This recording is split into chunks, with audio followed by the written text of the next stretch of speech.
Ραούλ Μπράβο. Ο Μαουενέ, ο Φετφατζίδης.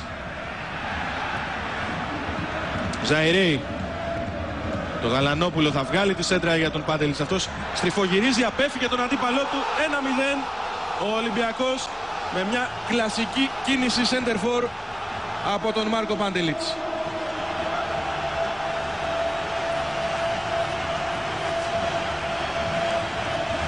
Έξι γκολ στο πρωτάθλημα για τον Σέρβο που πηγαίνει εκεί με τον κόσμο να πανηγυρίσει αυτό το τέρμα. Ήταν αρκετά 5 λεπτά ασφικτικής πίεσης για τους ερυθρόλευκους για να ανοίξουν την άμυνα του Πανσεραϊκού.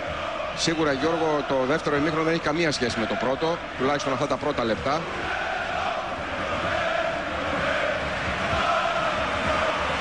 Καταπληκτική προσπάθεια από τον Πάντελιτς. Προσπάθεια πραγματικά μεγάλου σέντερφορ. Πέφυγε τον Κέρλα, δεν τον πρόλαβε ο Μαουενέ. Και θα δει και κάρτα ο Πάντελιτς για τον τρόπο που πανηγύρισε.